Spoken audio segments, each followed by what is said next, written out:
Boa noite a todos, eu sou Ítalo Coutinho, sou um dos fundadores do portal PMKB. PMKB é um portal de conhecimento em gerenciamento de projetos e nós começamos este ano, eventos que nós fazíamos antes presenciais, nós começamos a fazer webinars. Desde 2006 que PMKB promove encontros de engenharia em Belo Horizonte. A gente tem feito isso daí durante um bom tempo, geralmente com uma periodicidade aí mensal, nós temos feito aí esses encontros. E começamos neste ano a fazer o LEO. LEO é o Let Engineering Opinion, ou seja, em outras palavras, em um bom mineirês, não é nem bom português não, Alexandre. Bom mineirês, deixa a engenharia falar. A engenharia fala, se as boas práticas de engenharia falam, não tem como refugar não. Aí é questão para outras áreas aí da astrologia, outras crenças, religiosidades e por aí vai, tentar resolver. Mas se a engenharia falou que não dá, olha, a gente precisa rever com muito carinho, porque foi empregada ali uma responsabilidade muito grande, né? A engenharia tem vivenciado em um momento de descrédito. Hoje a gente vê dificuldades aí no mercado de trabalho, vê dificuldades aí de cumprimento aí das obrigações nos projetos, e é justamente isso que nós queremos discutir, né? O problema que traz quando a gente não cumpre um contrato, quando a gente não tem aí o respeito pelas cláusulas contratuais. Bom, durante a apresentação, no chat, vocês poderão utilizar o chat que está disponível aí no Teams para que vocês façam perguntas.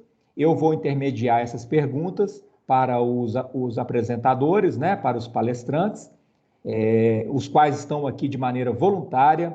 Eu agradeço a presença deles, eles vão se apresentar daqui a pouco, né? O Alexandre vai puxar aí o início aí da apresentação, da nossa fala.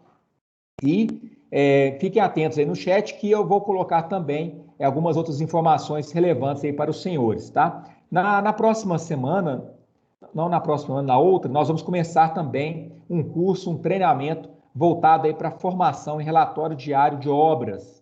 Algumas pessoas que estão com a gente que hoje fizeram esse treinamento. A gente vai fazer esse treinamento novamente, a segunda turma, como fazer um bom relatório de obras. Vocês vão ver aí pela apresentação do Alexandre como que isso daí é importante e vai ser decisivo para você poder ter o seu pleito aí bem escrito e bem fundamentado. Lembrando que hoje nós vamos falar, então, das oportunidades, né, daquilo que a gente precisa ficar atento do ponto de vista da contratante, ou seja, as reivindicações, os pleitos, sob a ótica da contratante.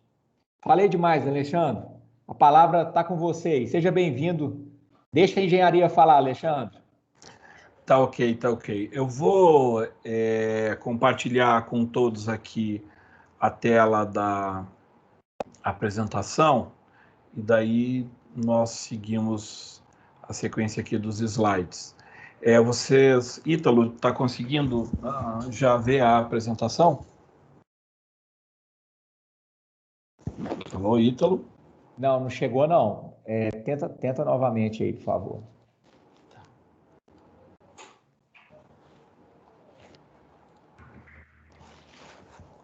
Acho que agora foi. Isso, fantástico. Vai lá, garoto. Tá. Então, pessoal, boa noite aí a todos. Nós hoje estamos aqui para falar de gestão de pleitos pela ótica das contratantes. Tá? Como contratantes e contratadas são palavras muito semelhantes, em alguns momentos a gente, em vez de falar contratantes, vai falar tomadoras de serviço. Tá? Que daí fica mais fácil de diferenciar tomadoras de serviço das contratadas na fala. Tá? Nós, que somos em três, o Adriano, eu, Alexandre e o Luciano, nós somos a 3P, Soluções Empresariais. No final da apresentação, nós falamos um pouco mais sobre o que é a 3P. Tá? Eu vou falar um pouquinho só sobre a minha vivência profissional, né? Eu sou originalmente engenheiro mecânico, há mais de 30 anos no mercado, especificamente no setor de mineração em metais, aqui no Brasil. Trabalhei em todas as regiões do Brasil, na maior parte desses 30 anos em cargos de gestão, e gerir contratos ou fazer gestão contratual foi uma coisa diária e constante para mim. E lidar com pleitos é uma das principais vivências minhas, né? O Adriano e o Luciano, que estão aqui, têm vivências semelhantes. Eu acredito que o Adriano ainda não entrou na conversa, mas, Luciano, você está aí, quer falar um pouquinho de você antes de a gente iniciar a apresentação?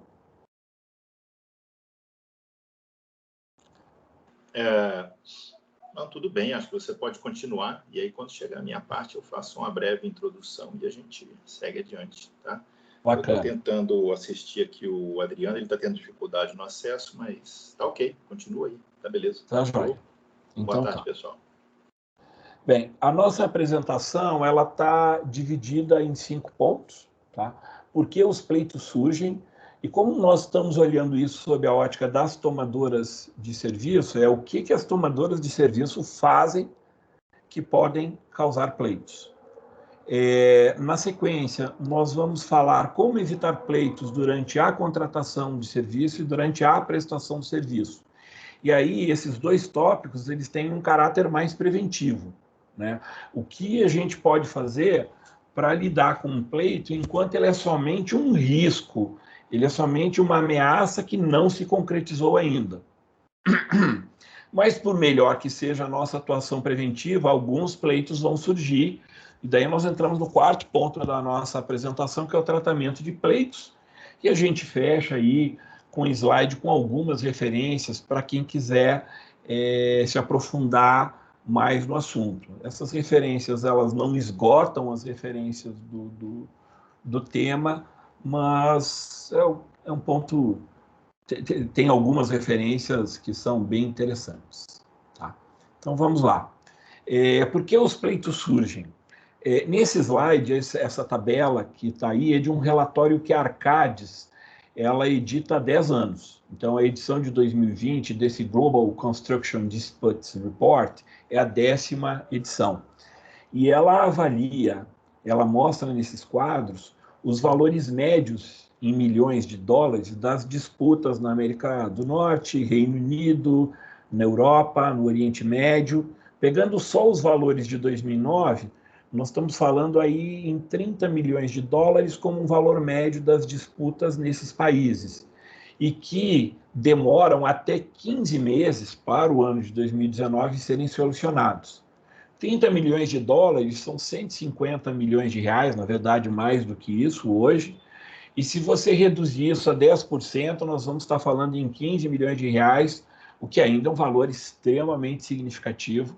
Ou seja, esse quadro aqui, ele tem o objetivo de mostrar a relevância do assunto, tá?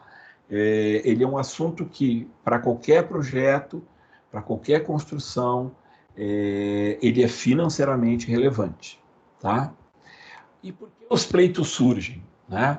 Eu relacionei aqui alguns tópicos. O primeiro é falhas ou omissões na especificação do serviço, gerado pela tomadora do serviço, que podem ser, no caso de uma construção, de uma fabricação, ou de uma fabricação, falhas ou omissões no projeto, assumindo que o projeto é uma responsabilidade da tomadora, condições do site diferentes das especificadas, e dentro disso a gente pode colocar um exemplo que provavelmente alguns de vocês já viveram, que você tem um projeto que, na verdade, é uma construção de um prédio, de uma instalação industrial, você tem ensaios geotécnicos que servem de referência para o projeto de fundação, mas quando você vai ao site e você refaz esses ensaios, os valores são diferentes e você tem que refazer o projeto da fundação,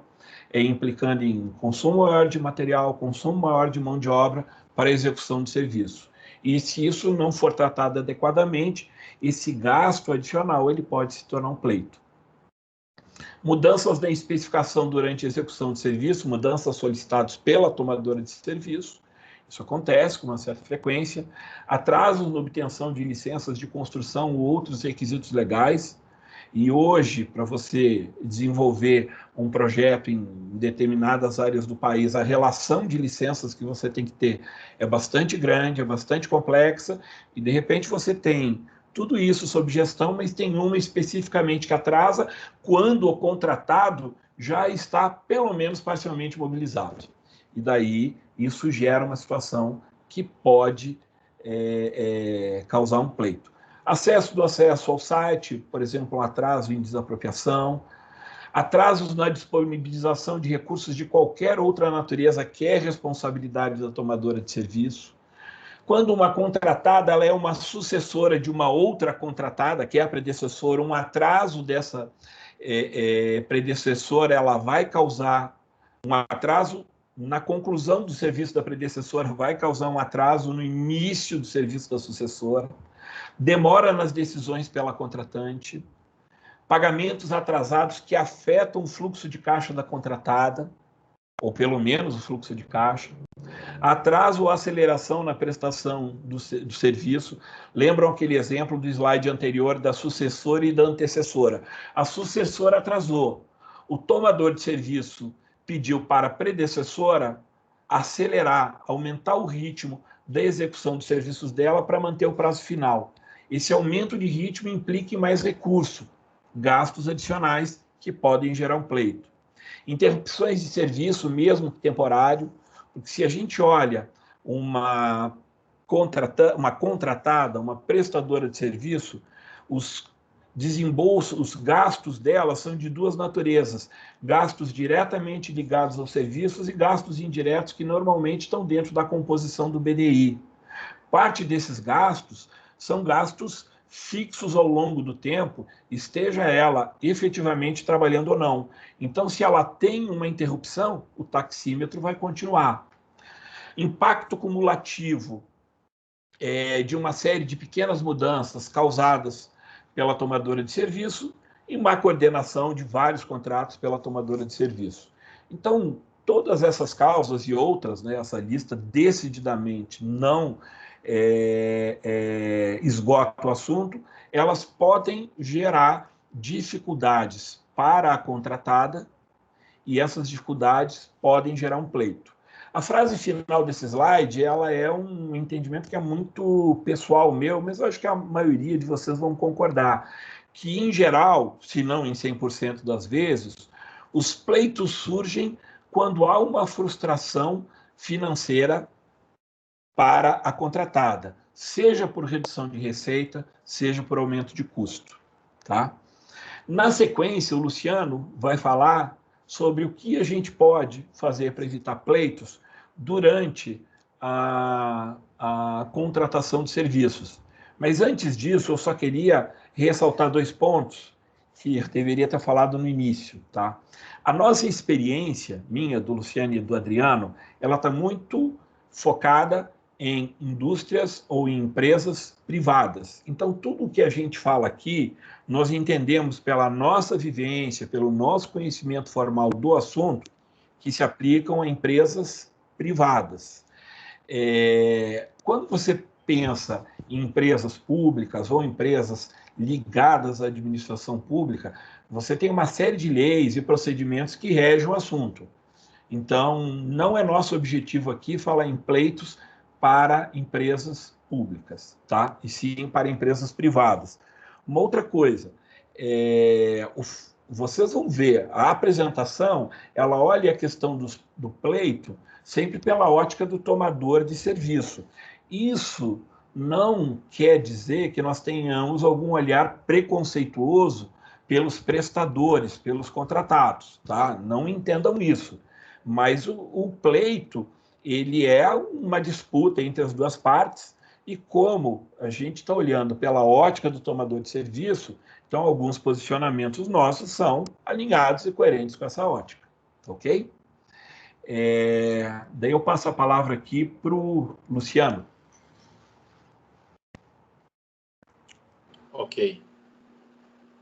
Ô, Luciano, quando for para trocar de slide, você me avisa, por favor. Tá joia, pode deixar.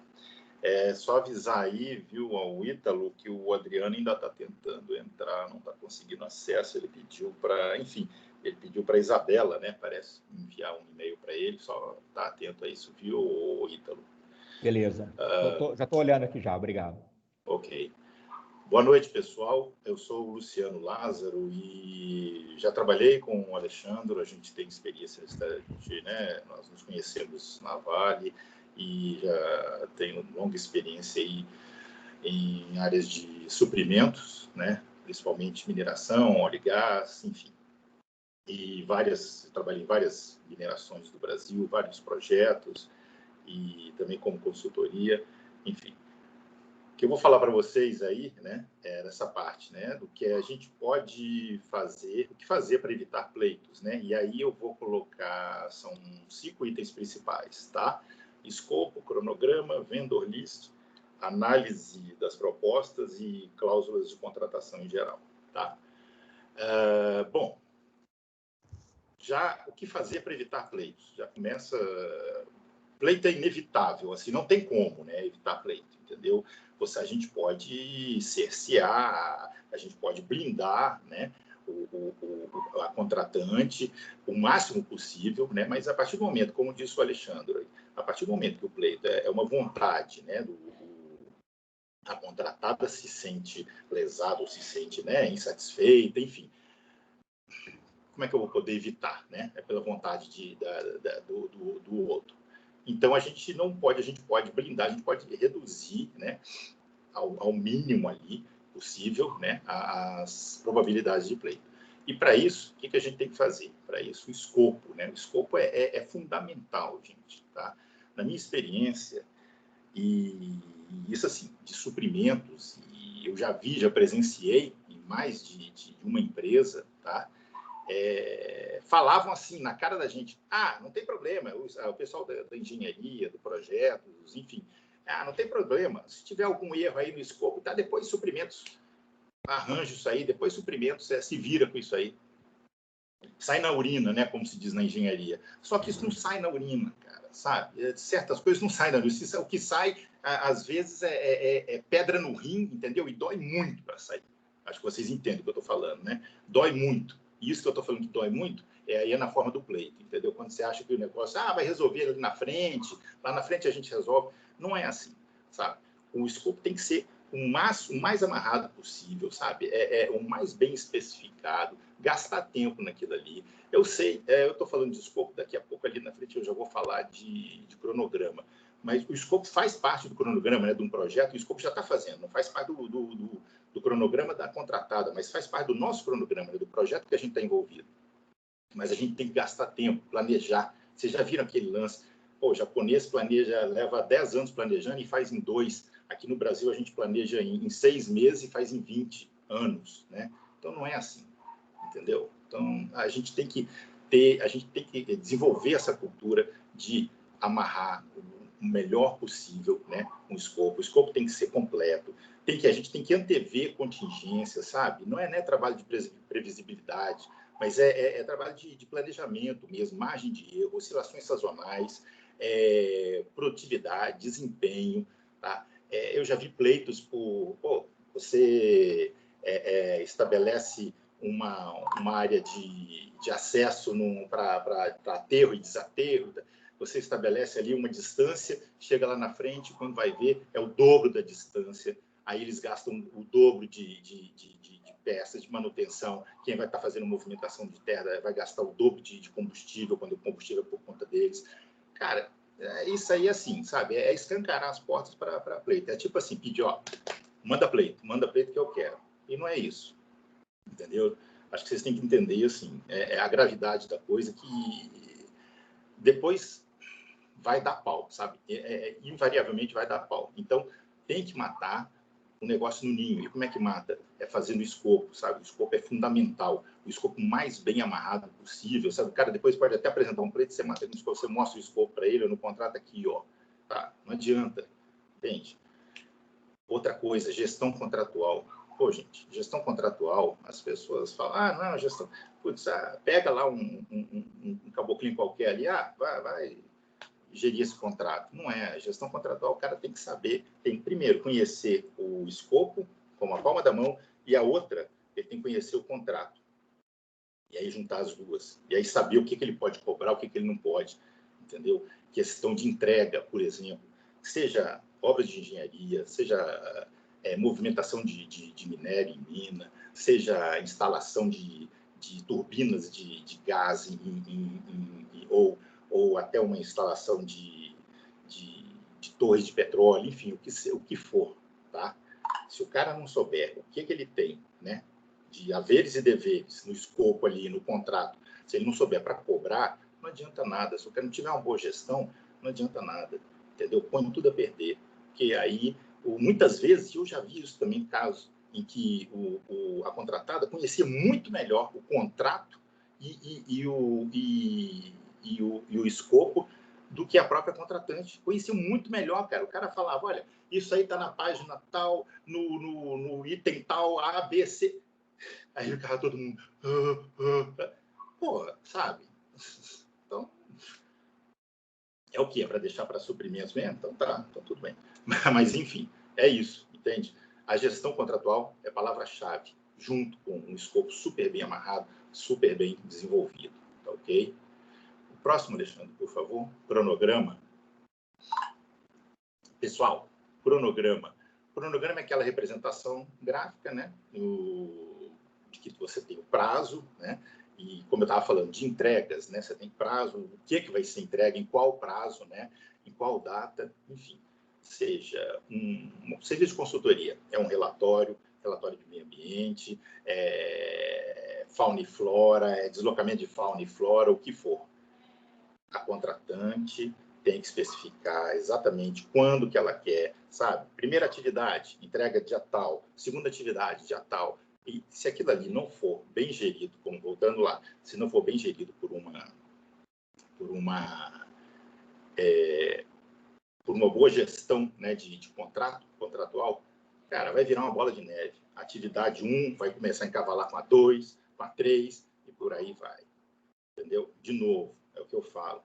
Gente, aquela máxima sai na urina pode servir para um monte de coisa na engenharia, mas não serve para gestão de contrato, porque não vai sair. O que vai sair é uma puta de uma pedra nos rins e vocês vão ver como é que dói. Tá? Então, o cronograma tem que ter todas as atividades claras, né, a serem realizadas no projeto, data, início, final, o que vai ser entregue, como vai ser entregue também, isso aí volta lá, né, no escopo, como você quer que seja entregue, entendeu? Não é entregar meia boca, instalar vamos instalar umas peneiras ali, tá? Quando você vai ver a entrega das peneiras, está pronta, aí passa o próximo passo. O próximo passo é as correias. Aí as peneiras estão tudo soltas no lugar, não pode nem ser ligada para começar a testar, porque elas sequer foram bem instaladas. Então, é o que você quer instalar, o que você quer fazer, como você quer fazer, quando você quer fazer, enfim. Tá? Então, o escopo é fundamental dentro da parte, junto com como eu havia falado, junto com o escopo e, principalmente, amarrando escopo e cronograma dentro da gestão contratual, ok? O próximo pode ser, Alexandre, por favor.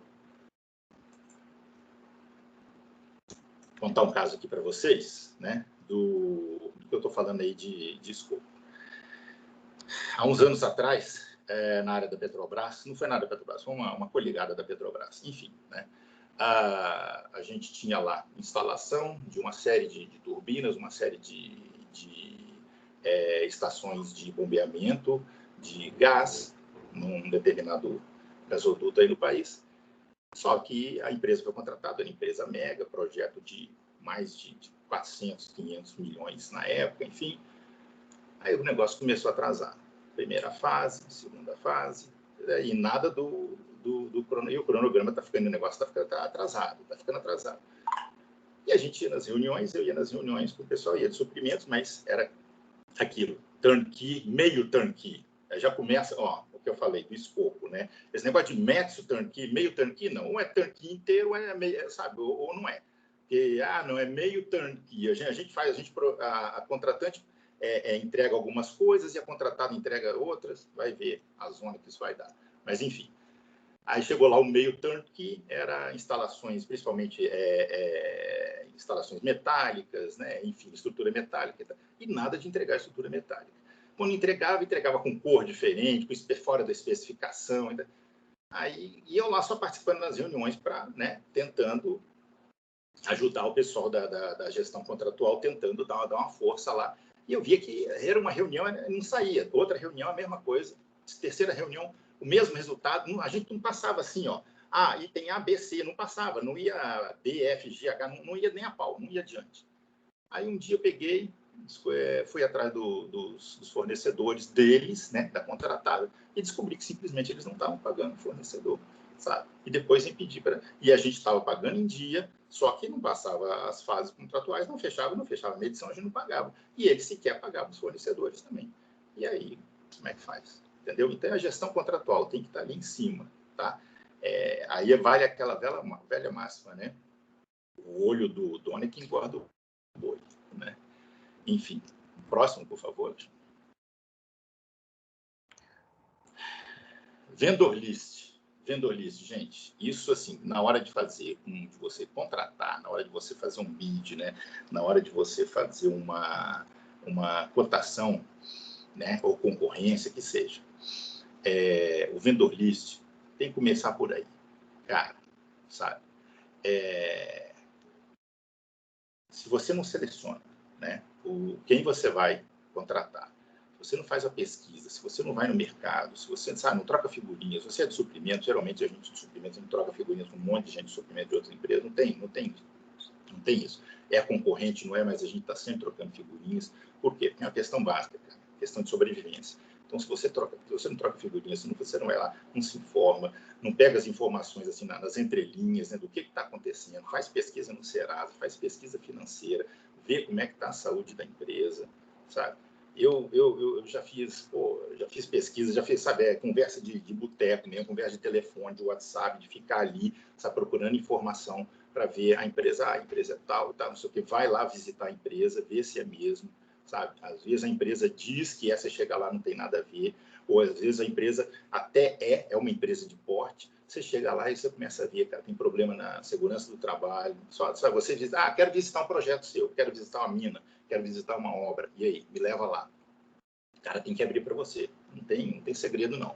Aí você chega lá, tá tudo bonitinho, mas você começa a andar aqui, olhar ali, ele escolheu a melhor obra que ele tem, ou talvez a única, ou a melhor, que tá dando lucro, e o resto está tudo indo pro saco. Mas você começa a ver, em algum lugar você começa a perceber que a segurança do trabalho não está legal, na hora da refeição, vai lá comer com o pessoal e tal, não sei o que, no bandejão, aí você começa a ver que a comida não aí você começa a sentir assim, a conversa do lado, assim, na mesa, a peãozada tá lá na boa, falando mal da comida e tal. Cara, você já começa a perceber onde é que você está enfiando o pé, entendeu? Então, assim, isso é básico, todo mundo tem que fazer, né? Além, é claro, de levantamento de informações, de pesquisas, e tal, mas principalmente pesquisa, sabe? Visita. Às vezes gastam dinheiro, né? O seu gerente, o seu diretor, não, você não vai viajar para o Amapá, você não vai viajar para Minas ou para o interior de Minas, vai viajar para o Maranhão ou para o Pará. Não, cara, vale a pena, sabe? Você gasta um pouquinho aqui hoje, isso é infinitamente, isso é peanuts, né? Você gastar para depois, sabe, você ter certeza de quem você está contratando. Ok? Vamos no próximo, Alexandre, por favor. Análise das propostas. Pessoal, análise das propostas tem que ser rigorosa, meticulosa, tá? É aquilo ali. Porque a análise da proposta é aquilo. Já passou lá, né? Você já fez o cronograma, já fez o escopo, já passou para eles, agora eles estão apresentando a proposta para você. Então, isso aqui, sabe, é a análise da proposta. Você vai decidir se vai casar ou não vai. Entendeu? É isso aí. É como se diz o Satucci ultimamente, né? Casamento. Você vai decidir se vai casar ou não vai. Você vai decidir a encrenca que você vai pegar ou não vai. Entendeu? Né? E aí você tem que analisar, sabe? Tem que ver se tem algum erro, às vezes, se está faltando alguma coisa, ou ele está oferecendo, peraí, mas não é isso que eu quero. Aí vai ver lá o seu escopo também não estava pedindo. Ok, altere, refaça, tudo bem, de olho no cronograma do seu projeto. mas é muito mais fácil, sabe? É muito melhor você pedir uma revisão de proposta para ele, alterar o seu escopo, pede uma revisão, do que lá na frente, sabe?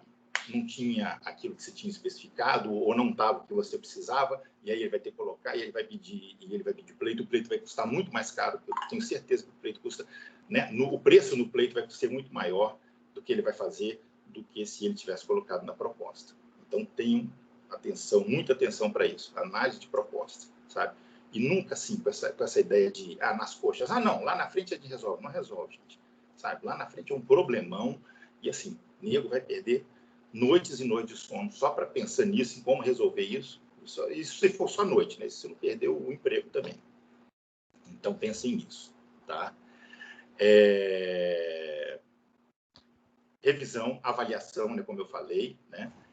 Se as condições da proposta atendem, no final, né, se está ok para negociação, né, se não há contradições entre o proposto e o solicitado, tá? Essa coisa também. Uma vez, numa empresa, a gente tinha um convênio com uma dessas hidrelétricas aí, e, enfim, fornecia energia, né, uma linha, e a gente fazia o trabalho também de limpeza ao longo da linha de energia, né, da linha de alta tensão. E a gente fez uma contratação da empresa que daria um serviço grande, eram quilômetros e quilômetros, tinha que fazer capina e tal. Cara, no escopo, tudo foi colocado lá, barraca, tipo barraca do exército, e não sei o quê, enfim. Chegou lá, fomos lá contratou, beleza. Belo dia, vamos para lá de madrugada, ver como é que tá. O pessoal estava dormindo debaixo de torre de alta tensão, estava dormindo de rede, sabe, a rede armada na torre de alta tensão. Só isso. Simplesmente. E a gente pagando, né, como se eles tivessem comprado barraca do exército e sleeping bag, ou sei lá, colchonete, para ficar acampado no meio do mato. Por aí vocês já percebem, né? É o que eu digo. Se o escopo não tiver, né, especificando direitinho para você depois reclamar lá, né, o contrato, que é a próxima parte, por favor, Alexandre, as cláusulas de contratação, né? Nas cláusulas de contratação, obrigações das partes, né? Principalmente obrigações das partes, tudo que a contratada tem que fazer, tudo que a contratante é o dever, obrigação da contratante e da contratada, ali, ó, ipsis literis, tá? Ponto a ponto, 1, 2, 3, ponto 1A, B, 1A, Z, 1A, sabe, tudo, aquilo aí, subitens, tudo. Não deixem de especificar, sabe? É melhor a gente pecar pelo excesso, né, de especificações, etc., do que a gente pecar pela falta, tá? Porque tudo que falta depois de você for cobrar, ele vai falar, não tinha isso. Ou ele vai te cobrar, eu coloquei isso, mas não tinha, e ele te mostra, sabe? Ou você está me cobrando, eu coloquei lá, é caminhonete 4x4 com pneu, Scorpion, etc. Mas você não falou isso, então eu coloquei. Então, tudo é custo extra para ele. E se é custo extra, é claro que ele vai cobrar, né, no pleito futuro, tá? Faturamento e pagamento, tá? Enfim, é bem especificada as cláusulas. Isso aí eu estou colocando, mas o Adriano vai entrar adiante com a parte dos contratos, então ele já vai especificar bem mais para vocês. Mas eu estou falando o seguinte, essas são cláusulas, tá? Que nós, né, que preparamos, o pessoal de suprimentos, o pessoal de engenharia, já tem que estar de olho, tá? Datas de faturamento e pagamento, prazos, né? Se o prazo, às vezes o prazo para medição, para você aprovar a medição, geralmente a empresa usa 3, 4 dias, mas para determinadas obras, determinados projetos, é interessante que se coloque 5, 6 dias, 10 dias, enfim. Então esteja atento a isso, né? Estejam atentos a isso. Fiscalização, multa, né? Principalmente, tá? Que multa, gente? Multa, assim, ninguém quer sair, sabe? A empresa não ganha nada ficar multando a contratada, entendeu? Mas a multa, entendo, a multa não é lucro para a empresa que contrata, a contratante. Ela é simplesmente coercitiva, sabe? A multa é uma punição para que a empresa contratada não recaia no erro. Então, entendam sempre isso, sabe? A multa não é 2%, não é estourar a empresa contratada, não. Claro, isso não interessa nem a contratante, nem tampouco o contratado, não interessa a ninguém. Mas é uma questão coercitiva, olha só, sabe? O chicotinho do lado. Se você não fizer, toma, entendeu? Então, se não fizer, vai ter punição, vai ter punição, cara. O mundo é assim, o mundo é sempre assim, sabe? Você reage a estímulo, sabe? Se você, aquela coisa desde o Pavlov, né? Se o cãozinho aprende pela dor. Exatamente. Obrigado aí. Exatamente. Já estou encerrando, viu, Ítalo? Já estou nos finalmente também. E das garantias, enfim. Então, gente, é isso aí, tá? Depois vocês podem fazer perguntas, etc. Mas, como eu sempre falo, tenho casos, trabalhei em uma empresa, tinha um projeto enorme, tá? Ela contratou uma empresa para fazer uma terceirização, tá? Só que, assim, o escopo, o edital foi super falho, foi todo furado, tá? No final das contas, a empresa que fez a maior parte do serviço que era terceirizado, a empresa apresentou um calhamaço assim, de leito e simplesmente aquilo ali, sabe, gerou um rebuliço tão grande na empresa que a empresa acabou comprando uma parte da frota da empresa prestadora de serviço. Ela primarizou um serviço que ela tinha terceirizado. Por quê? Porque o pleito era tão grande, era tão absurdo, sabe? E impactava tanto que ela pegou e assumiu aquilo ali e falou, tudo bem, era a melhor forma, entendeu? Para ambas as partes, né? Assumir o prejuízo e não ter mais aquela dor de cabeça. Então, como eu digo, né? Se a gente não se preparar, né? Principalmente trabalhar em equipe, suprimentos, com engenharia, com pessoal de projetos, e principalmente pensando assim, vamos pensar junto para a gente fazer a melhor coisa, para ninguém ter dor de cabeça depois. Não é aquela coisa assim eu detesto essa expressão, mas isso também entendi demais, já convivi demais com isso em mineração, tenho alergia a isso. É o macaquinho no ombro. Nossa, esse negócio do macaco no ombro, cara, eu fico puto, sabe? Me dá vontade de ter uma escopeta calibre 22 para eu, quando vier com o macaco, já dou um tiro no cara, para o macaco nem poder ir no ombro de ninguém. Que é foda esse negócio. O macaquinho no ombro, não, tirou do meu ombro, joga pro outro. Cara, não é, sabe? Você tirar esse negócio de tirar macaco do ombro e jogar pro outro, é você passar problema pro outro, você não resolve o problema. Você está simplesmente jogando problema para os outros. E o problema é da empresa, o problema não é seu, o problema é de suprimentos, o problema é do jurídico, o problema de quem que é? É da empresa, no final das contas. Entende? Então, é isso aí. Obrigado a todos. Vamos lá? Viu? Obrigado aí, Ítalo. Valeu. Então tá. Pessoal, eu vou continuar aqui, ou seja, todos esses slides aí que o Luciano apresentou, era uma discussão de como evitar pleitos durante a contratação de serviço. Agora, eu vou falar da fase seguinte, que é durante a prestação de serviço. O contrato ele não está mais com suprimentos, ele está com a área que é a cliente, que é a área demandante daquele serviço, tá? E lembrando o seguinte, tanto a fala do Luciano quanto a minha, que se inicia agora, é no sentido de a gente pegar uma situação de risco, de ameaça de um futuro pleito e resolver ela enquanto risco, enquanto aquele pleito não se torna realidade, tá? Desculpe. Bem, o primeiro ponto que eu vou colocar aqui, que ele é aparentemente simplório, mas ele é fundamental para o processo de gestão contratual, é conhecer o contrato, né? O contrato, ele define o direito e os deveres das partes e define como esses direitos e deveres acontecem, tá? E quando eu falo contrato, por mais redundante que para alguns de vocês possa ser, não é só o documento, o contrato propriamente dito, mas é todos aqueles anexos que compõem o contrato completo, proposta técnica comercial, atas de reunião da fase de negociação, algum cronograma, histograma, algum critério de aceitação de serviço. E tem uma parte desse conjunto de documentos que compõem o contrato, que são as normas de compliance, sustentabilidade, responsabilidade social da tomadora de serviço, as normas que a tomadora de serviço precisa que a contratada cumpra enquanto prestar o serviço para ela, tá? Então, isso é um aspecto importante do contrato também. E como é que se opera esse conhecer do contrato? Um gerente de uma área provavelmente vai ser também um gerente de um contrato relevante naquela área. esse gerente ele tem que ter um conhecimento mais amplo possível dessa documentação. Tá? Algumas pessoas subordinadas a esse gerente provavelmente vão ser os fiscais daquele contrato, que tem que ter também um conhecimento bastante profundo do contrato, principalmente daquela parte do contrato que tem uma relação direta com os serviços que eles vão fiscalizar. O contratado, por sua vez, tem que entender, ele tem que estar ciente de todas as regras, processos e procedimentos que ele vai ter que cumprir, que não tem uma relação direta com o escopo, mas que são as questões de compliance, de sustentabilidade, responsabilidade social, que hoje qualquer empresa, qualquer tomadora de serviço tem que lidar. Tá?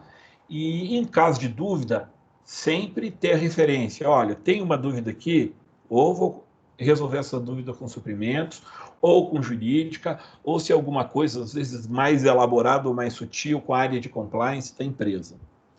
E daí eu coloco uma situação aqui, uma citação do Thomas Hobbes, que é um matemático, filósofo e inglês do século XVI, que o contrato é a celebração da desconfiança. Se vocês voltarem no slide, ou se vocês lembrarem do slide em que o Luciano fala das cláusulas contratuais, ele fala de garantias, pagamento, multas, ou seja, essas cláusulas todas, elas definem o quê? Como as partes vão lidar com situações de exceção. Tá? O contrato ele define muito mais situações de exceção do que situações de conformidade. As situações de conformidade elas estão nos anexos. E exatamente por trabalhar muito mais com a situação, as situações de exceção, é que o contrato é uma celebração da desconfiança. Tá? Bem, manter contato frequente com a contratada. Isso pode parecer muito simplório, mas é entender como é que, em contatos com a contratada, entender como ela está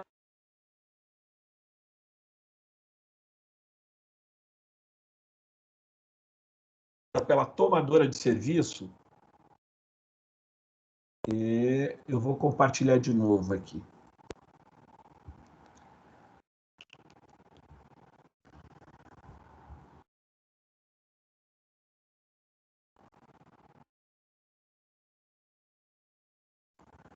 Pessoal, só me retornem se vocês estão vendo a apresentação. Estamos sim. Vamos lá, Alexandre. Bacana. Então, esse contato frequente com a contratada é entender como ela está vivendo o contrato. Se ela está passando por alguma dificuldade que, na verdade, se caracteriza como um risco de um futuro pleito. E entender esses futuros pleitos, ainda como futuro, como um risco, como um problema potencial, nos permite atuar preventivamente. E essa atuação preventiva, ela é mais barata e ela demanda menos recursos do que uma atuação quando o problema já se concretizou. E, obviamente, se nesses contatos, se entrar em conversas e negociações, é fundamental formalizar. Tá? Isso entra numa parte de registros que eu falo um pouco mais adiante. Tá? E um negócio que é óbvio, contratante e contratada não vão concordar em tudo. Negociar isso é algo absolutamente normal. Na verdade, a gente negocia constantemente na nossa vida, em todas as nossas relações. Tá? A ideia de manter um contato frequente com a contratada é que essa relação não tenha surpresas. Imagina o seguinte, você tem um contrato que tem 8 meses de duração. Ele já está rodando há 4 meses. A contratada está lá no canto dela e você, como tomador de serviço, está aqui no seu canto. Você tem pouco contato com ela, um contato mais próximo. Então você olha e acha que está tudo ok. Mas de uma hora para outra, você é surpreendido com um pleito, e pleito de 25%, 30% do valor do contrato. Pessoal, essas coisas acontecem. Sem entrar em detalhes, eu vivi uma situação semelhante a essa nos últimos anos, tá? Em que quem olhava o contrato achava que estava tudo ok, reconhecia que tinha algumas dificuldades, mas que por falta de um contato mais próximo com a contratada, não se avaliou o impacto disso, o real impacto dessas dificuldades para ela, e a empresa, a tomadora de serviço, foi surpreendida com um pleito.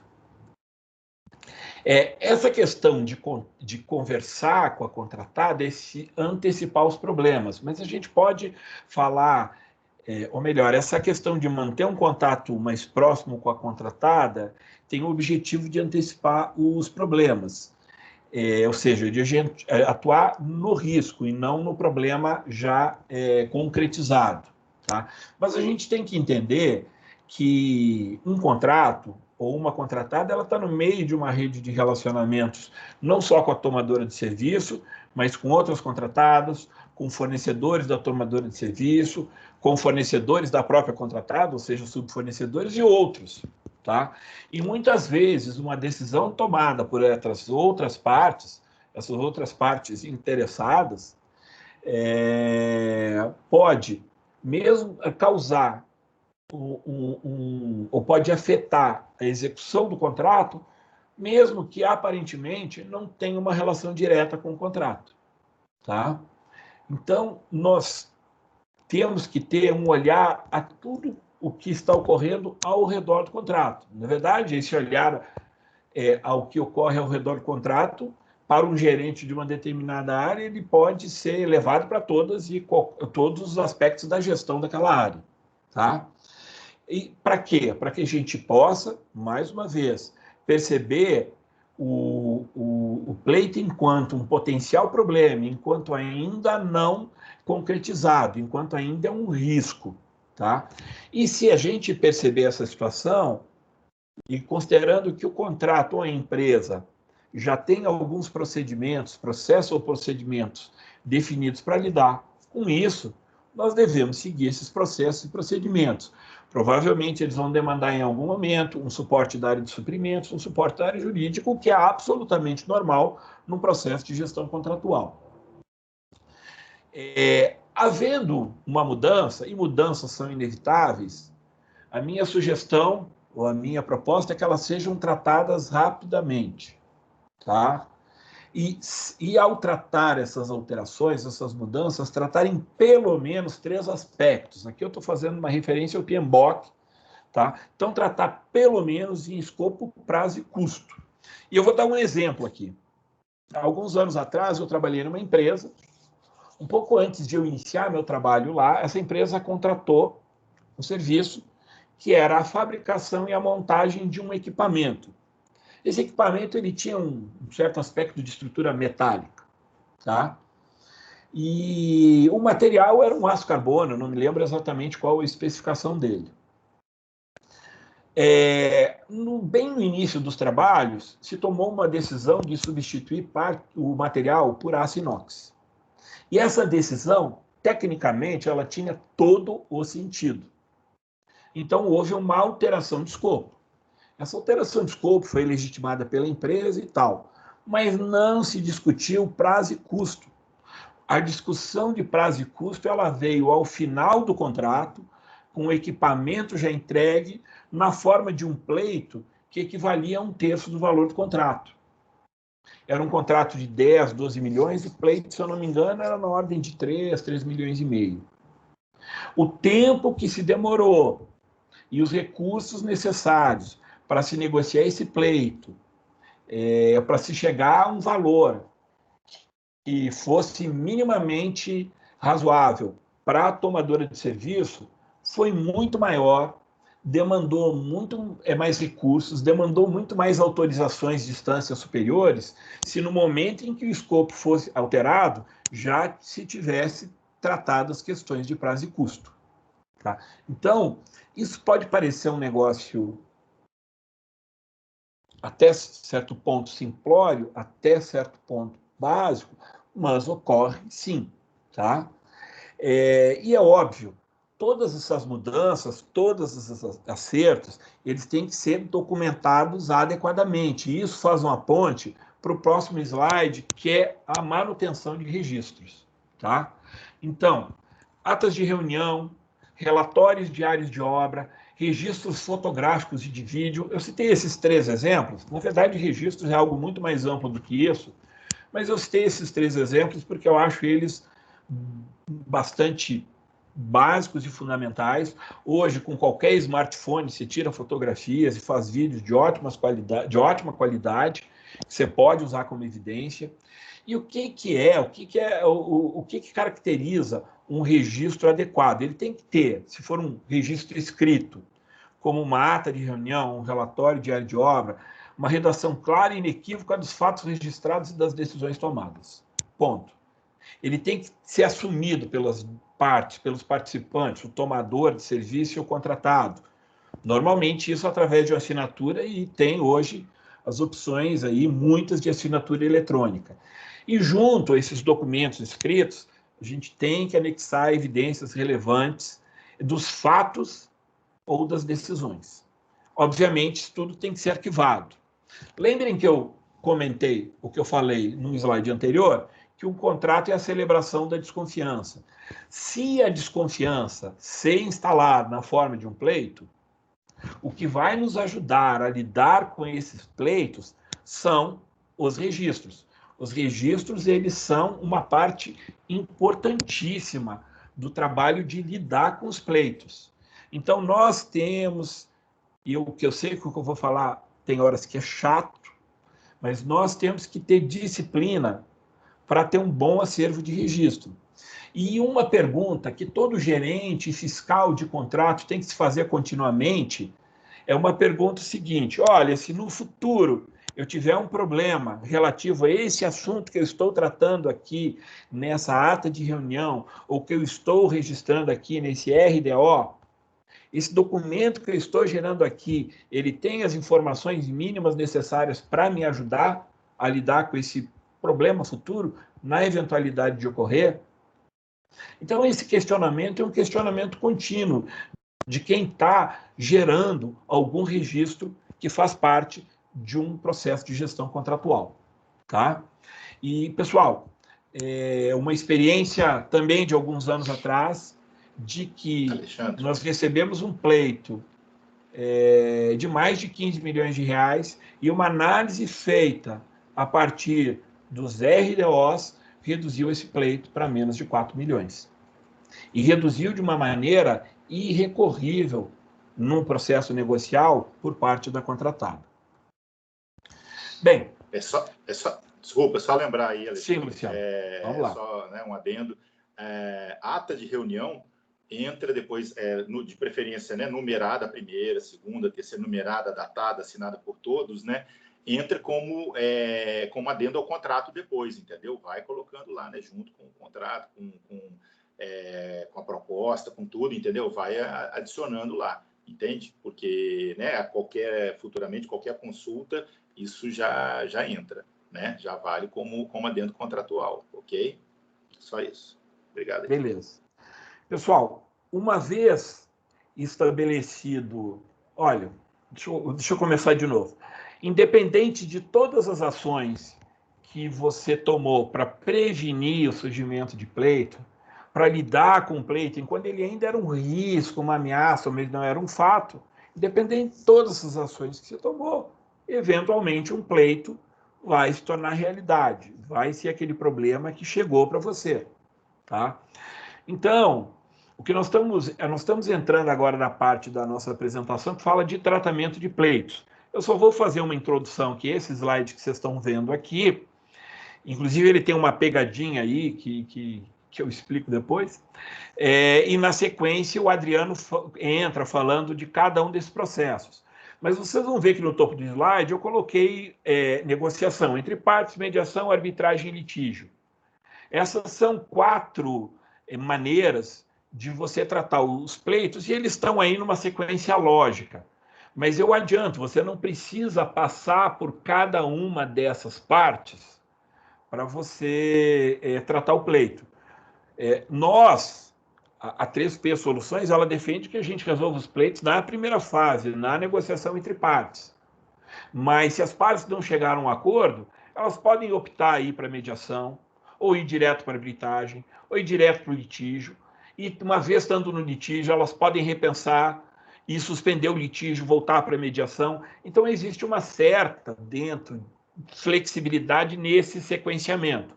Mas cada um desses processos tem características bem específicas, que o Adriano vai explicar processo a processo. Mas, de uma maneira geral, o que a gente pode afirmar é o seguinte: se nós pegarmos da esquerda para a direita, partindo de negociação, chegando até o litígio, o que você tem fase a fase é uma redução do poder de decisão das partes, porque a partir de mediação começam a entrar terceiras partes. Na mediação tem o mediador, na arbitragem tem o árbitro, no litígio tem o juiz, os advogados, né? E o poder deles na solução ou no encaminhamento final do pleito aumenta sistematicamente.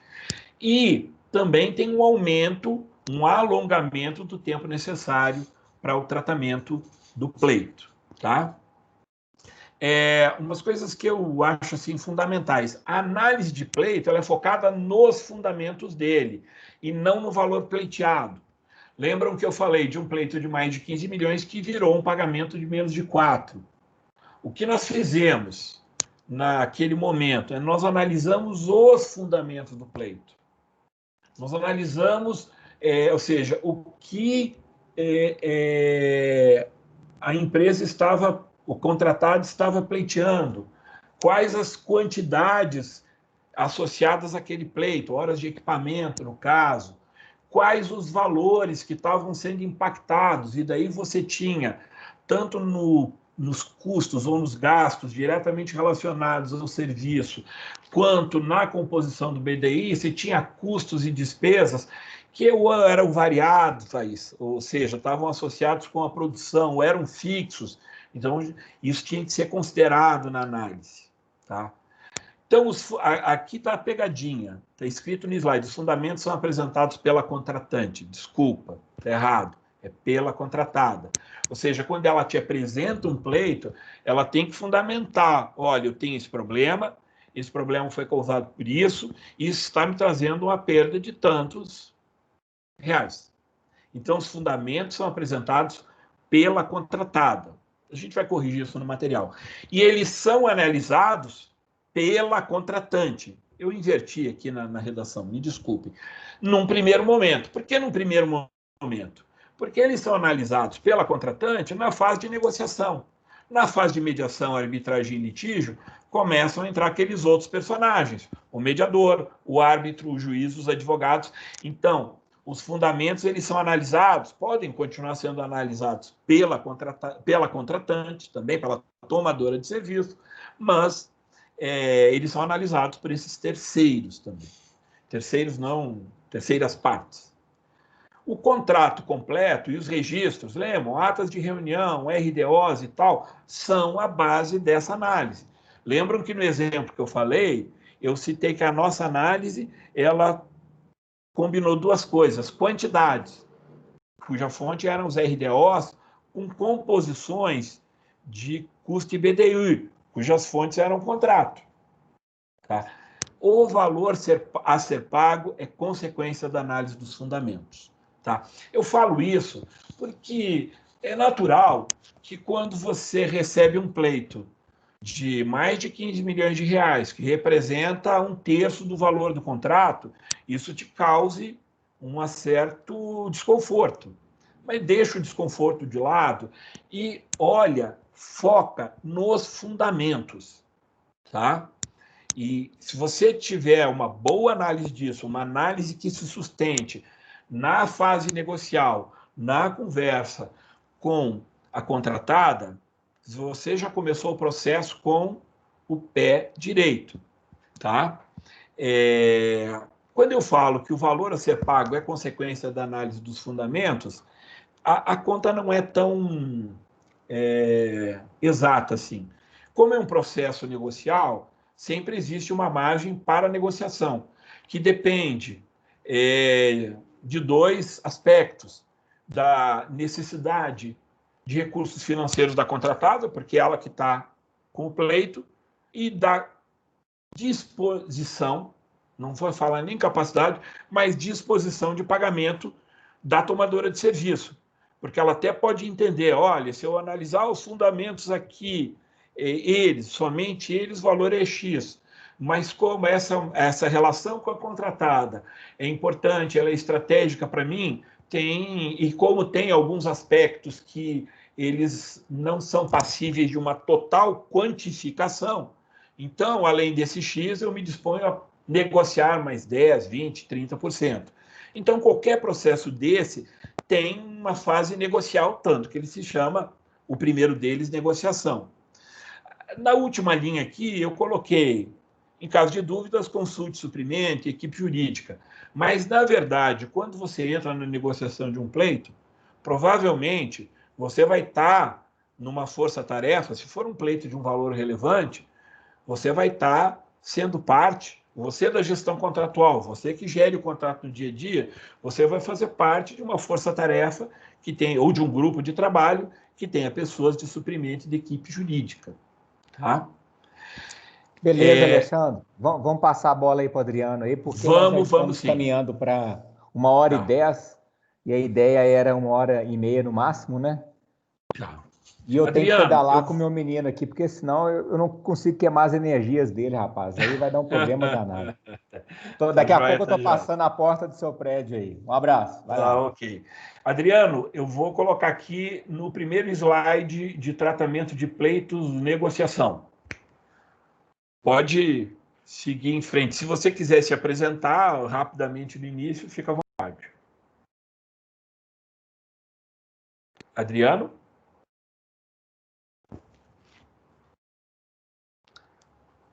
Deixa eu só verificar se ele está aqui com a gente, senão eu mesmo apresento.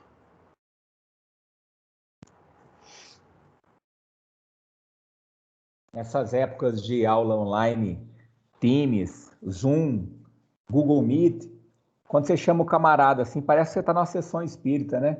Fulano, você está aí? É você mesmo? Né? É um desafio para nós professores, viu, Alexandre? Não é fácil, não. Não, eu entendo. Eu estou vendo que o Adriano não está aqui, ele deve ter tido alguma dificuldade, então eu vou apresentar a parte dele. Tá? Obrigado, vamos lá.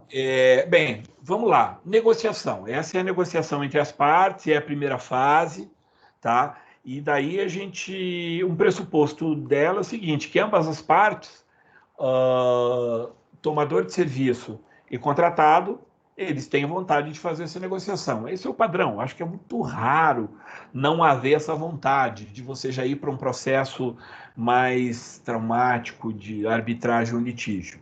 Tá? Então, ela ela é realizada exclusivamente entre as partes envolvidas, mas é óbvio que as partes envolvidas, o tomador e a contratante, podem pedir apoio de terceiros, que daí são consultores, advogados, engenheiros, técnicos, alguma coisa assim. Tá? E pode, nessas negociações, haver renúncias a direitos que, à luz da lei, seriam de alguma das partes. Tá? Recomendável aqui, mais uma vez, atas de reunião, né? Ou seja, toda aquela questão de registros que vale para todo o processo, durante a contratação, durante a execução, durante um tratamento de pleito. Tá? Uma das coisas também ligado a evidências, é importante ter evidências da negociação, e daí tem uma coisa que é o seguinte, hoje você pode ir num cartório notarial e gerar lá uma ata notarial a partir de mensagens trocadas por aplicativo, e aquele documento ele tem valor legal, ele é uma evidência com valor legal. Isso é uma coisa que a gente tem que ter em mente, visto que mais e mais a gente conversa por WhatsApp e outros aplicativos. Tá? O fato bem, uma vez concluídas as negociações, ela deve ser formalizada. Tá? Uma vez, vou dizer, uma negociação bem sucedida, ela pode ser com encerramento contratual ou sem encerramento contratual. Então, quando você negocia um pleito que foi apresentado ao final do contrato, provavelmente ao término da negociação daquele pleito, já faz o encerramento contratual. porque o serviço contratado já foi todo prestado, alguma outra coisa que existia de pendência entre as partes foi tratada simultaneamente, tá? Se existe alguma negociação relevante nessas negociações, é importante que, antes do encerramento contratual, se faça um termo aditivo do contrato, um termo aditivo do contrato que evidencie o que foi negociado e que já seja o encerramento contratual. Mas o que eu quero dizer mesmo com o encerramento contratual, tem que se ter a formalização com evidências do que foi negociado. Tá? Sem encerramento contratual, também tem um termo de acordo formalizando o que foi negociado, valores devidos e tal, e vida que segue. Tá? Uma negociação sem acordo, e que daí as partes chegaram a um desgaste em que a coisa não anda, daí tem aqueles 3 processos que estão na sequência do primeiro slide: mediação, arbitragem ou processo judicial. Lembrando aquilo que eu já comentei com vocês. Mediação, arbitragem e processo judicial, ou seja, o litígio, ele nessa sequência diminui o poder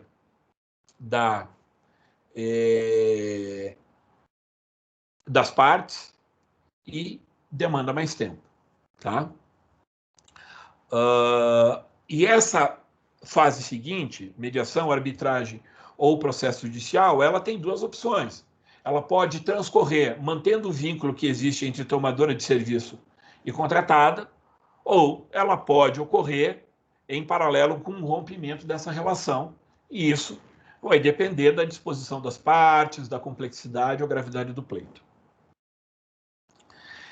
Uma negociação sem acordo, continuando, então pode ter o rompimento da relação e com a rescisão do contrato, ou pode ter uma reconvenção, ou seja, o contrato passa por alterações para ter continuidade.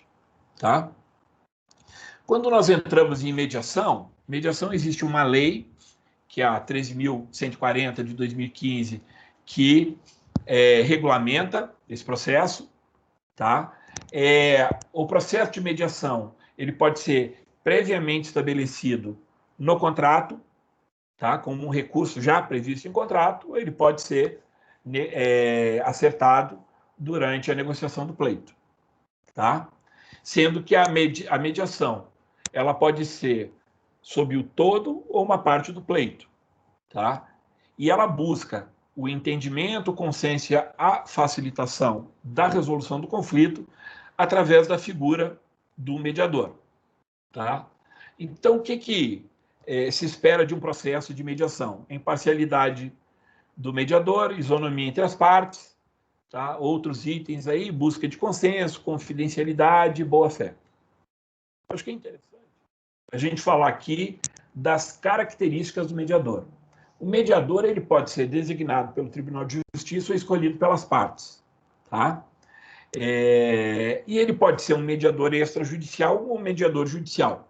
Um extrajudicial é qualquer pessoa que tenha confiança das partes e que tenha, no entendimento das partes, ou que esteja no entendimento das partes, capacitada para fazer a mediação. E o judicial, daí tem uma série de pré-requisitos. Aqui a gente colocou aqui alguns. Uma pessoa graduada há pelo menos 2 anos em curso superior, que tenha se capacitado numa escola de formação de mediadores, reconhecido e que seja reconhecido pela Escola Nacional de Formação e Aperfeiçoamento de Magistrados, ENFAM, ou pelos tribunais. Então, o mediador judicial eles têm uns pré-requisitos, e os mediadores judiciais, os tribunais mantêm cadastro desses mediadores que estão habilitados. No processo de mediação, as partes podem ser assistidas por advogados ou defensores públicos.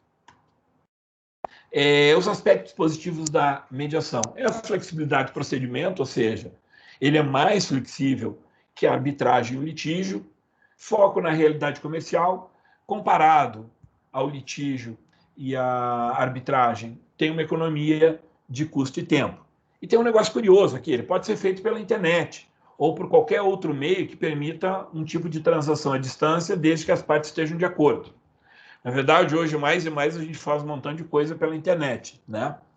Ainda que haja um processo arbitral ou judicial em curso, ou seja, já estava numa fase de arbitragem, já estava numa fase de litígio, as partes elas podem decidir voltar para a mediação. Então, elas suspendem o processo, seja arbitragem ou litígio, e voltam para a mediação. Se elas conseguirem chegar a um acordo com a mediação, a arbitragem ou litígio que estava em curso, ela é cancelada. Se a mediação não dá resultado, o processo de arbitragem ou litígio é retomado de onde parou. Tá? Ou seja, enquanto transcorrer a mediação, fica suspenso prescrição de prazo. Tá? Bem, se a mediação tiver sucesso, vai ter uma lavratura de um termo final, tá? Ou melhor, se tem a mediação sucesso ou não, vai ter a lavratura de um termo final, tá? Seja por uma declaração do mediador ou por manifestação das partes, e esse termo final, ele é um documento que tem aí o seu valor legal, tá? Arbitragem. A arbitragem ele é um processo que, naquela sequenciamento que a gente fez, ele está entre mediação e litígio. Tá? Ele tem uma lei que regulamenta ele, que é a 9.307 de 96. Tá? Então, as partes elas convencionam no contrato ou posteriormente a Câmara Arbitral, onde os pleitos, ou seja, as disputas e controvérsias, vão ser tratadas. Tá? O árbitro ele pode ser qualquer pessoa que tenha confiança das partes. Tá? As partes podem nomear um ou mais árbitros, sempre em número ímpar, podendo nomear também suplentes. Tá? Ainda sobre a arbitragem, ele é um processo que tem maior celeridade que o Poder Judiciário. Tá? Ele é exclusivamente para direitos de ordem privada, como multas, pleitos, índices de correção, formas de pagamento, ausências de aditivos, subcontratações e outros, que são temas que normalmente estão relacionados com pleitos, e poderá, estão relacionados a pleitos. A sentença arbitral também tem força de título executivo, ou seja, tem valor legal. Tá? Um descumprimento de decisão acarreta uma execução em juízo. Tá? Ele não tem previsão de recurso administrativo em instância superior, porque o litígio você tem 3 instâncias. A arbitragem não tem isso.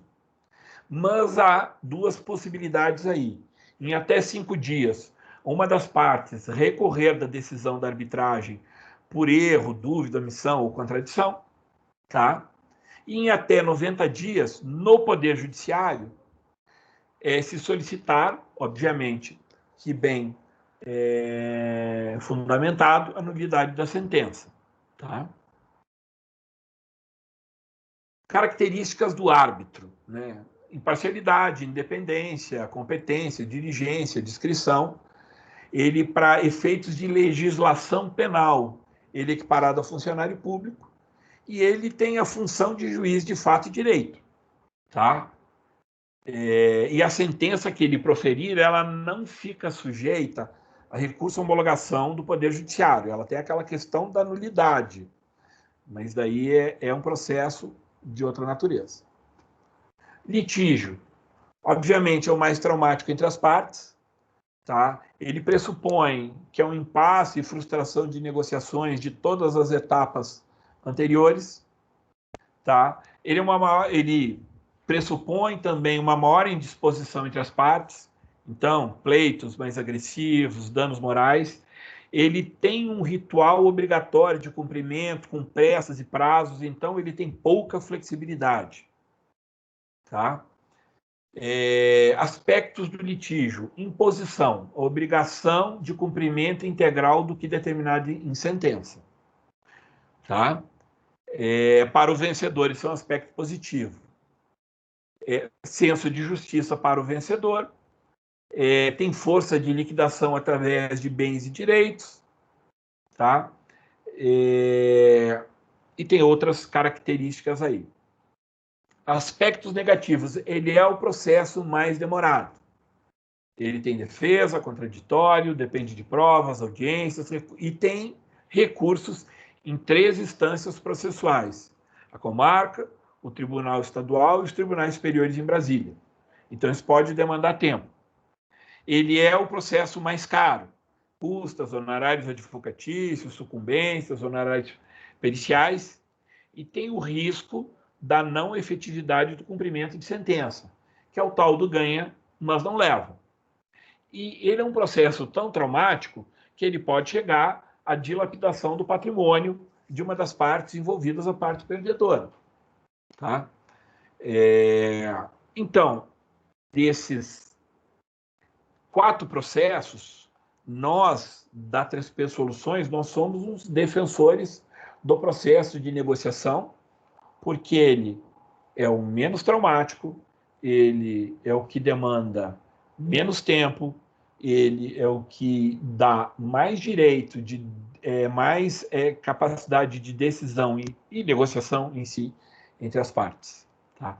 E se vocês olharem aqui esse último slide, eu estou encerrando a apresentação, a gente coloca aqui algumas referências de sites, mas antes eu queria mostrar para vocês esse último quadro aqui, que sai daquele mesmo relatório da Arcades, que mostra o seguinte, que na base de dados da Arcades, o método mais comum para soluções de disputa é a negociação entre as partes, depois vem a mediação e a arbitragem. Tá? Sobre os sites, o que eu coloquei aqui, todos têm em maior ou menor quantidade referências bem interessantes sobre pleitos, mas o da Arcades, especificamente, tem esse relatório, que é um documento bem interessante, e a Long International tem uma série de artigos sobre pleitos, inclusive alguns artigos correlacionando pleitos nesse momento de Covid. Tá? Bem, o que a gente tinha para apresentar era isso, e estamos abertos aí para responder perguntas, esclarecimentos. Eu vou parar de compartilhar a tela aqui, ok, Ita? Excelente, Alexandre. Agradeço aí as falas de vocês aí. Foram muito importantes aí para fundamentar esse tema que não tem fim, né? É importante a gente discutir isso. Pleito no Brasil é um tabu. Quando você fala que vai começar a desenvolver um pleito, causa um mal-estar entre as partes, né, contratante e contratado. Já vi situações assim do camarada chegar no site lá no local da obra, se apresentar como claim manager, dar o cartão dele lá de claim manager, e ser expulso da obra. Não, pode mandar embora. Para que esse cara tá? Né? Não precisamos desse camarada aqui, não. E aí foi que eles aprenderam, né? Aí trocaram o nome dele para Risk Manager, que faz o mesmo sentido, né? O pleito, ele antes de ser pleito, ele foi um risco, né? Exatamente. Então, eu acho que ficou mais delicado, mais elegante apresentar desse jeito, sabe? Como Risk Manager, né? Um gerente de risco lá da corporação, do que um gerente de pleito. Bom, assim, a gente percebe como a contratante muitas vezes também é leonina nas suas posições, porque ela detém a maior força ali econômica e também de decisão, inclusive estratégica no mercado, né? Eu vir a ter um estresse aí com um determinado cliente, eu estou fora, posso fechar as portas da minha empresa, que né, talvez é o principal player ali onde eu atendo. E então, assim, o que eu peço às empresas contratantes é que elas cumpram o que está no contrato. Por favor, se cumprir o que estiver no contrato, eu já fico muito satisfeito. A respeito de arbitragem, eu tenho visto muito a cláusula de arbitragem sendo utilizada pelo seguinte: olha, você quiser discutir algum ponto extra aqui, que você está entendendo que é pleito, eu entendo que não, que isso faz parte do seu contrato, nos chama então para a gente resolver isso na arbitragem. Só que você abrir uma arbitragem, você vai começar a gastar no mínimo R$100 mil para você começar uma arbitragem, né? Pensando aí nas custas. Então, tem que ser alguma coisa que realmente venha a valer a pena.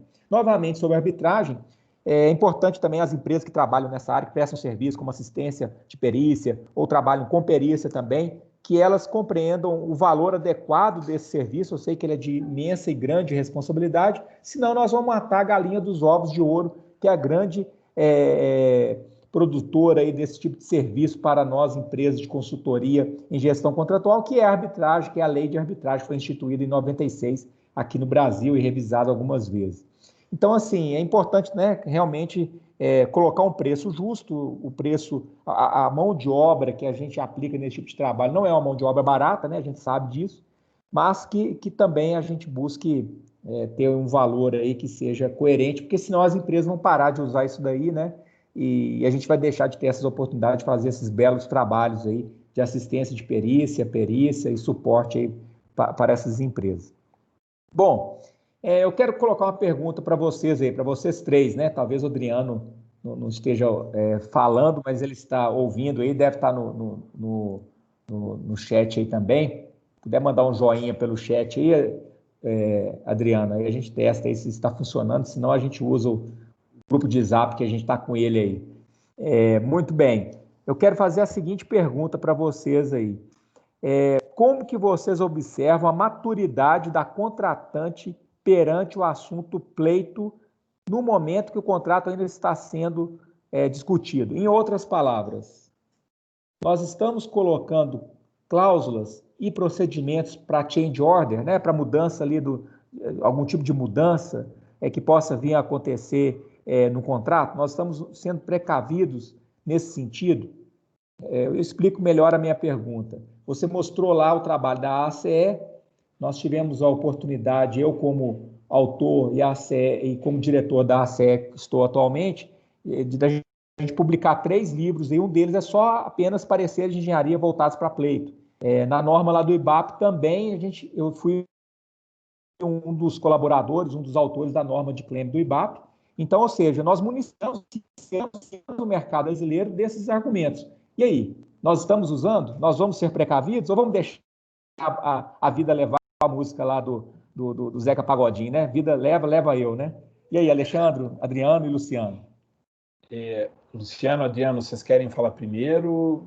Fiquem à vontade. Ok. Eu percebo isso, Ítalo, mas hoje, sinceramente, eu percebo isso mais da parte dos jurídicos das empresas, entendeu? Os jurídicos acho que já estão bastante calejados, né? Assim, os advogados às vezes já têm experiência de outras empresas, né? Do ramo, enfim, né? De prestação de serviços, de mineração, de construção civil, enfim. Então, eu percebo isso bastante assim nos advogados. Agora, ainda na engenharia, ainda nem tanto, entendeu? É como eu falei, aquilo muitas vezes eles acreditam que o problema lá na frente é resolvido. Quer dizer, passa por um, né? Aí pode suprimentos é uma barreira e depois ainda o jurídico ainda é a última barreira. Mas, enfim, essa é a minha percepção, ok? Assim, eu tenho uma percepção parte alinhada com as palavras do Luciano, mas que explora outros aspectos dessa questão também, tá? Eu recentemente tive contato com 2 empresas que falavam muito em gestão de contrato, em célula de contrato, em gestão contratual, e a gestão contratual não só no processo de contratação propriamente dito, mas principalmente no processo de execução do contrato, e que daí naturalmente envolveria aí alguns trabalhos no sentido de se precaver para o surgimento de pleitos e, no caso do surgimento de pleitos, como lidar com eles. Mas assim, minha opinião, e talvez um pouco pessimista, mas é que muitas empresas estão ainda numa discussão muito conceitual disso, sem ter uma ação mais concreta de organizar esses processos e os procedimentos associados, E tem empresas que efetivamente ignoram isso no aspecto preventivo, né? Provavelmente são as empresas mais novas, menos estruturadas, com pensamento estratégico ainda a ser fundamentado, né? Mas eu acho que tem um caminho aí a ser trilhado. Obviamente, se você tem empresas grandes, empresas que têm aí, que estão no Brasil e que têm uma relevância, seja no Brasil ou fora do Brasil, significativa, que por bem ou por mal tiveram que se estruturar nisso, né? Mas eu acho que tem muita coisa para se fazer nisso, tá? Ítalo. Muito bem. Opa, estamos aí. Excelente aí, né? Obrigado aí pela participação. E o Adriano também está colocando aqui a opinião dele. Vamos fazer a leitura aqui para ficar mais fácil. Entendo que a maioria dos contratantes falham em não estabelecer cláusulas que os protegem de imprevistos. Muito bem, Adriano. Eu também penso dessa forma. Eu acho que nós temos que parar com aquela impressão de que o empreiteiro só quer vir aqui, né, e aproveitar da situação da obra e poder se enriquecer. Tem muito essa postura, né, de você querer atacar o empreiteiro, atacar o prestador de serviço, na expectativa de que qualquer coisa ali que ele apresentar de extra, a primeira resposta é não. Eu acho que não é bem assim. Eu acho que a primeira resposta tem que ser o seguinte: temos uma cláusula para proteger mudanças, para proteger imprevistos? Temos. Fantástico. A gente foi muito amadurecido nisso aí, e a gente trouxe essa experiência. Não temos, ok, como que vamos tratar isso? Vamos ser maduros, né? Porque eu acho que um contrato, ele tem que preservar a boa relação entre as empresas, né? Então, assim, os gestores, às vezes, não são bem orientados, ficam numa preocupação, às vezes, de extrapolar valores do contrato e, às vezes, até perder alguma oportunidade ali de crescimento dentro da empresa, né? Quem defende empreiteiro é visto como está recebendo bola, né? Eu estou utilizando essas expressões, Alexandre, você não fica assustado comigo, não, mas Não, porque não. Eu consigo me expressar sendo bem realista, sabe?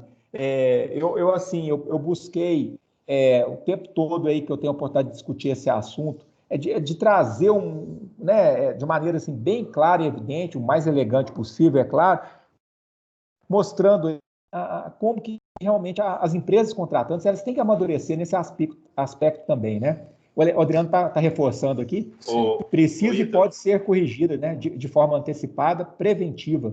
Isso deve ocorrer nas formalidades da contratação.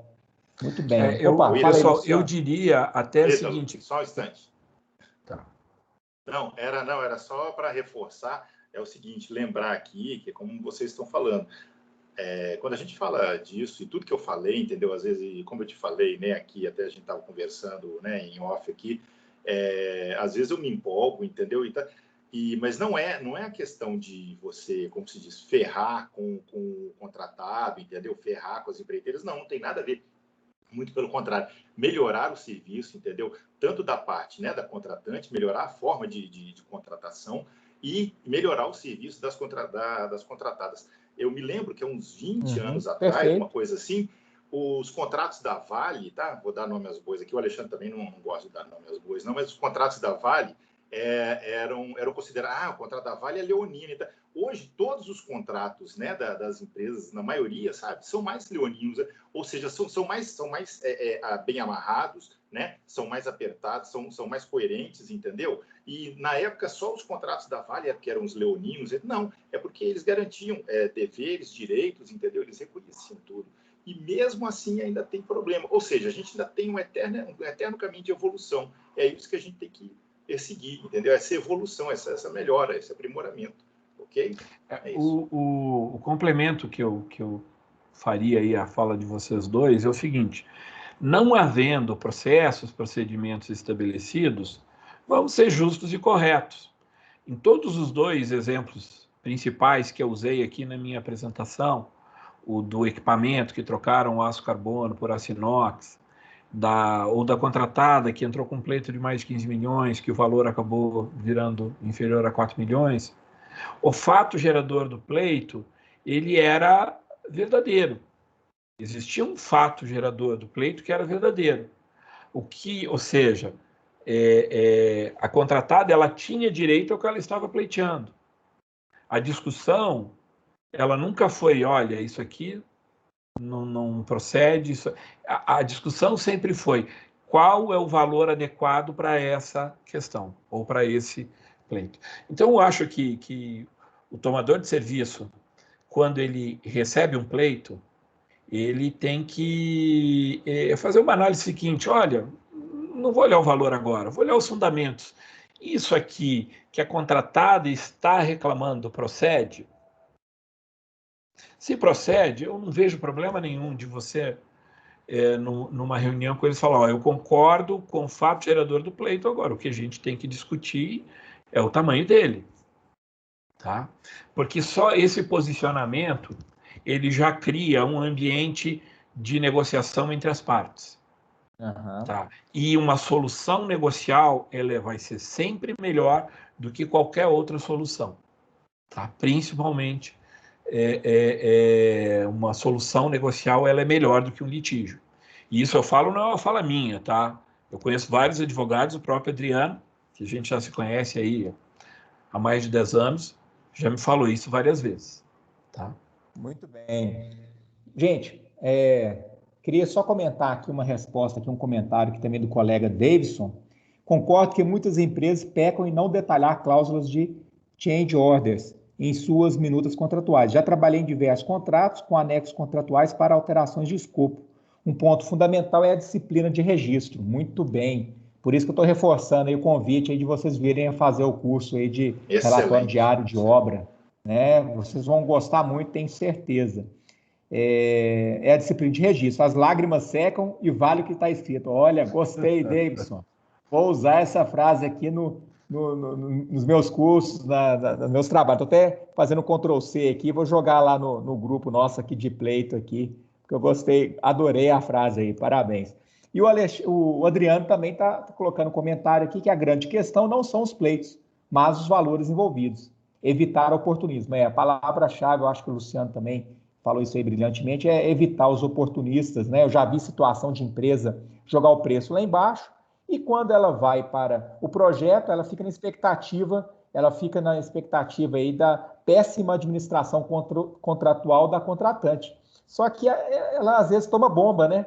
A contratante se prepara, cria um escritório para gestão contratual bem, vamos falar assim, bem consolidado, né? E vai cobrar o cumprimento do contrato, né? Das cláusulas contratuais. E não existe contrato leonino. Se você lê o contrato e você concorda e assina, como que pode ser leonino? Né? Você concordou, você aceitou a regra do jogo, eu não consigo entender essa argumentação de que o contrato é leonino, o contrato é abusivo, né? A não ser, é claro, por situações aí que matam a gente no dia a dia, são os famosos contratos de adesão do seu cartão de crédito, da NET, né? Como que você fica na sua casa sem TV a cabo? Como que você fica sem cartão de crédito, né? Da empresa de telefonia aí, que eu não sei das 4 que a gente tem aí, qual que é a pior, né? De respeito com o consumidor. E fora isso, se eu venho a fazer um contrato com uma VLI, com uma Vale, uma Furnas, outras empresas grandes aí, olha, essa aqui é a minuta de contrato, essa é a regra do jogo.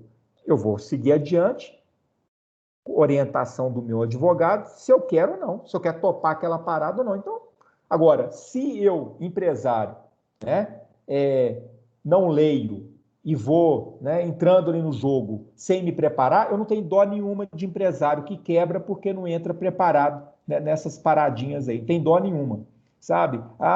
Quebrou a empresa porque a empresa maior foi cruel com ele, o contrato era muito pesado, ele sabia da regra do jogo. Né? Ninguém é obrigado a trabalhar para o outro no Brasil. Isso já tem muitos anos que isso daí foi abolido, há muitos anos. Ninguém é obrigado a trabalhar para o outro. Né? Então, para mim não existe esse negócio de contrato leonino. Eu discuto muito isso daí nos ambientes que nós estamos. Bom, obrigado aí, Adriano. Mais um comentário do Adriano, à vontade das partes. Se são direitos negociais, comerciais que admitem transação particular, alegar que o contrato leonino é forçar uma situação jurídica que não ocorre. Exatamente, olha, o advogado aí respaldando o que o engenheiro corajoso aí falou aí antes aí, né? Gente, quero agradecer demais a presença do Alexandre, do Luciano, do Adriano, que esteve com a gente aí no finalzinho aí com as suas falas muito importantes também, que ajudou muito aí a preparar o material brilhante que vocês viram em a apresentação dos colegas hoje, né? E quero convidá-los para o próximo evento. Nós estamos fechando aí a data, provavelmente vai ser 14 de outubro. Nós vamos falar sobre Databook, as-built, que é uma situação também que não é nada fácil nos contratos e precisa de toda uma técnica, tá? Nós estamos fechando aí a agenda, vai ser o próximo assunto aí, provavelmente a 14. Convido a vocês a seguirem o PMKB e também se inscreverem lá no nosso canal, né? Ninguém aqui hoje ganhou dinheiro, né? O Alexandre, estou devendo ele mais uma cerveja aí, mais uma gentileza dele aí, que já me recebeu muitas vezes tão bem aí, né? Agradecer também ao Luciano aí pela gentileza que esteve conosco aí, também ao Adriano, e conto com vocês nas próximas iniciativas. Não deixem de preencher o formulário de qualidade aqui do nosso evento, vai ser importante para nós melhorarmos o nosso trabalho e também os palestrantes saberem da opinião de vocês. E aqueles que preencherem vão receber o certificado de participação aqui de mais esse Léo, né? Deixa a engenharia falar. Obrigado, Luciano. Obrigado, Alexandre. Se vocês quiserem um agradecimento final, fiquem à vontade aí, por favor. O Ítalo, eu quero agradecer a oportunidade de estar com você e o pessoal que está nos assistindo. E esse assunto de pleitos, ele é um assunto extremamente interessante e tem coisas para serem exploradas, tem coisas para serem desenvolvidas. Então, essa oportunidade, para mim, ela é única. Tá? Igualmente, agradeço muito aí, viu, Ítalo? E todo o pessoal aí que participou. Muito obrigado. Obrigado aí, gente. Uma boa noite para vocês aí. Belo Horizonte está 28 graus, hein? Tá quente, hein, Alexandre? Tá fácil, demais, não. Demais. Falou, um abraço. Um abraço aí. Um abraço para todo mundo. Sucesso para vocês aí, até a próxima.